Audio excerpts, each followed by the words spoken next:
이 바이오필름은 주로 하수도관이나 선박 같은 데 생기는데 우리의 몸속에서는 입안에 생기는 경우가 많아요. 이 입안에 바이오필름이 생기게 되면 우리의 면역력이 떨어질 수 있고 장내 질환을 유발할 수 있기 때문에 건강에 좋지 않은 영향을 끼칠 수 있습니다. 따라서 치아나 입안이 바이오필름으로 인해서 노랗거나 까맣게 변한 경우에는 양파를 섭취하는 게 어느 정도 도움이 될 수 있다는 얘기예요.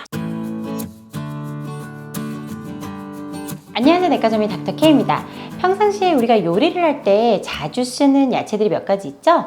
그 중에서 가장 많이 쓴다고 해도 무방하지 않을 야채, 바로 양파 있죠. 저는 이제 양파를 굉장히 좋아해서 생으로 된장 같은 거 찍어서도 먹는 편인데요. 양파를 이렇게 생으로 먹으면 향이 좀 진하고 굉장히 매운 경우도 있죠. 그런데 이것도 열을 가해서 볶아 먹거나 익혀 먹으면 달달한 맛이 납니다. 자, 이렇게 다양한 매력을 가지고 있는 양파, 어떤 성분이 들어있고 우리 몸에 어떤 도움을 줄까요? 자, 우리가 기본적으로 양파 하면 콜레스테롤에 도움을 준다, 혈당에 도움을 준다, 이런 얘기들은 들어보신 적이 있으실 거예요. 그 외에도 양파는 정말 많은 효능이 있는데 오늘은 이 양파의 효능과 양파를 어떻게 먹는 것이 좋을지 알아볼게요.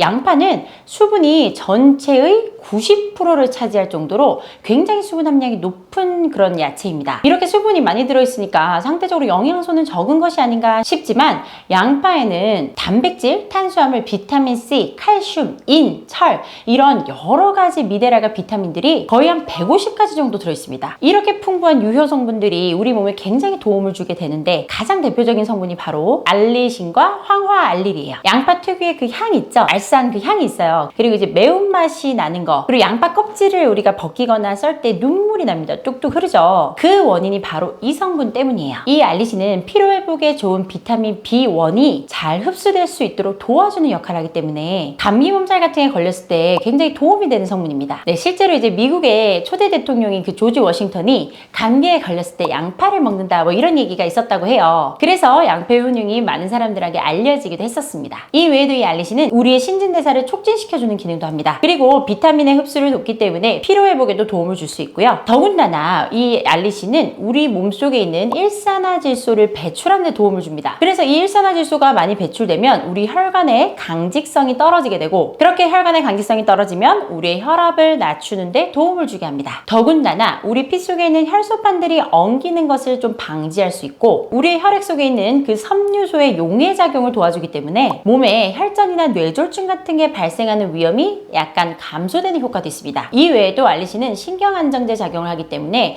우리가 잘 때 머리맡에 양파를 두면 신경이 좀 안정이 되면서 숙면을 취하는 데 도움이 될 수 있어요. 자, 이렇게 여러 가지 도움을 주는 알리신, 여기에다가 황을 결합을 시키면 황화알릴이 됩니다. 이 황화알릴은 알리신과 비슷한 효능을 가지고 있는데요. 알리신처럼 비타민 B1의 흡수를 도와주고 우리 몸속 세포를 보호하는 데 도움을 주고, 그리고 세포가 감염되지 않도록 돕고 돌연변이 세포가 나타나는 것을 방지하는 효과가 있습니다. 그뿐만 아니라 세균이 생존을 하기 위해서 만들어내는 바이오필름이라는 막이 있는데 그 바이오필름이라는 막을 제거하는 효과가 있어요. 이 바이오필름은 주로 하수도관이나 선박 같은 데 생기는데 우리의 몸속에서는 입안에 생기는 경우가 많아요. 이 입안에 바이오필름이 생기게 되면 우리의 면역력이 떨어질 수 있고 장내 질환을 유발할 수 있기 때문에 건강에 좋지 않은 영향을 끼칠 수 있습니다. 따라서 치아나 입안이 바이오필름으로 인해서 노랗거나 까맣게 변한 경우에는 양파를 섭취하는 게 어느 정도 도움이 될 수 있다는 얘기예요. 자, 더군다나 이 외에도 양파를 기름진 음식과 함께 섭취하면 도움이 된다, 이런 얘기 들어보셨죠? 바로 양파 속에 들어있는 팩틴과 퀘르세틴 성분 덕분이에요. 이 두 가지 성분이 콜레스테롤 수치를 조절하는 데 약간의 도움을 주기 때문인데요. 팩틴은 혈액 속에 있는 콜레스테롤을 분해하는 역할을 해주고, 퀘르세틴은 지방과 콜레스테롤이 혈관 내에 축적되지 않도록 도움을 줍니다. 이와 관련된 효능에 대한 입증이 굉장히 연구들이 많이 이루어지고 있는데, 그 중에서 하나가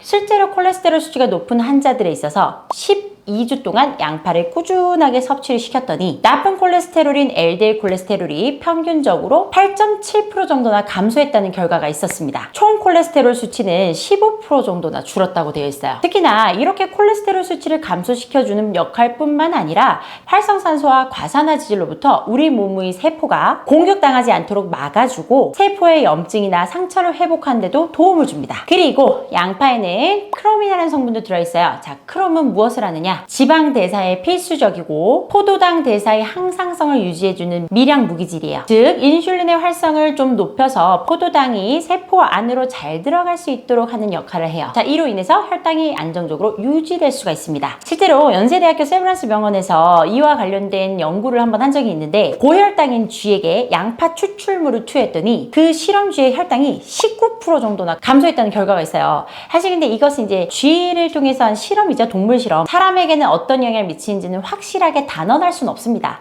그렇지만 양파가 동물 실험에서는 어느 정도 혈당 조절에 도움이 된다는 게 약간은 입증됐다고 생각하시면 되겠죠. 자, 이 밖에도 양파와 비슷한 샬롯이라는 게 있는데 그 샬롯도 다양한 효능을 갖고 있어요. 자, 이 샬롯은 뭐 처음 들어보시는 분들도 많으시죠. 저도 이번에 이 영상을 준비하면서 사실 저 처음 봤는데 샬롯이라는 게 프랑스 요리에 많이 쓰인다고 합니다. 그런데 이 프랑스 요리에 많이 쓰이는 샬롯은 보관 기간이 양파보다 좀 더 길고 단맛이 더욱 강하다는 특성이 있기 때문에 다양한 요리에서 많이 쓰인다고 되어 있어요. 그런데 이 샬롯은 이제 엄연히 따지면 양파의 한 종류이긴 한데 퀘르세틴이 2.7배나 들어있고 거기다가 피를 깨끗하게 만들어주는 아릴설파이드의 함량이 보통 양파의 1.9배나 됩니다. 그리고 비타민 A랑 비타민 C도 많이 들어있어서 항산화 작용뿐 아니라 피부 미용이나 이런 데도 굉장히 효과가 좋다고 되어 있어요. 그래서 이 샬롯이라는 걸 저도 이제 이번에 한번 사 먹어 보려고 합니다. 자, 이제 다시 양파로 돌아올게요. 양파. 그럼 하루에 양파는 어느 정도 먹는 것이 좋을까요? 양파는 하루에 주먹만한 크기 3개 정도까지 드시는 게 좋습니다. 그렇지만 양파를 하루에 반 개에서 1개 정도만 섭취해도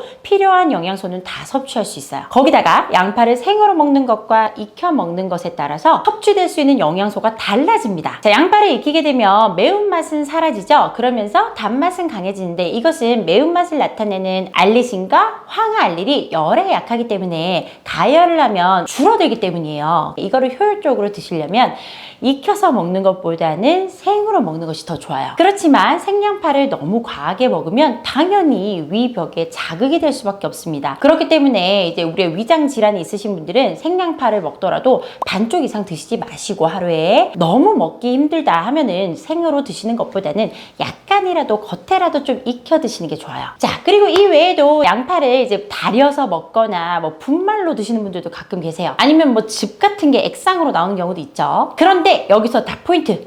양파를 물에 달이게 되면 물에 녹는 성분들만 빠져나와요. 그런데 몸에 좋은 부분들은 사실 양파 그 덩어리 자체랑 양파 껍질색에 들어있어요. 즙만 물에 우려나는 부분만 먹는 것은 의미가 없고요. 차라리 양파를 갈아 먹거나 아니면은 분말을 드시는 게 나아요. 더군다나 자, 우리가 이제 즙으로 된 것들은 사실 좀 달입니다. 달달하죠.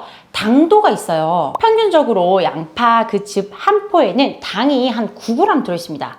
자, 이거를 근데 3-4포를 먹었다. 그러면은 하루 권장 당 섭취량인 25g을 훌쩍 넘게 돼요. 3포만 먹어도 27g이죠. 그래서 양파즙은 되도록이면 하루에 1-2포 이상은 절대 안 드시는 것이 좋고, 종종 양파즙은 이제 너무 농축된 거니까 우리 건강에 안 좋지 않은가 이렇게 생각하시는 분들도 계시는데, 하루에 뭐 1-2포 정도는 뭐 큰 부작용이 생기지 않으니까 특별히 걱정하실 필요는 없고요. 즙을 구매해서 드실 때 이제 주의하실 점은, 양파는 이제 껍질에 많은 영양소가 있기 때문에 통째로 갈아서 만드는 전체식 제조법으로 만드는 그런 양파즙을 사 드시는 게 좋습니다. 양파에는 칼륨이 굉장히 많이 들어있어요. 칼륨은 양파 100g을 기준으로 141mg 정도의 칼륨이 들어있는데, 당뇨 환자분들이나 신장 기능이 좋지 않은 분들은 이 칼륨 성분이 제대로 콩팥으로 빠져나가지 못하기 때문에 심해지면 부정맥을 일으키거나 우리의 근육에까지 지장을 줄 수 있기 때문에 꼭 적정량만 섭취하셔야 된다는 걸 잊으시면 안 돼요. 아시겠죠?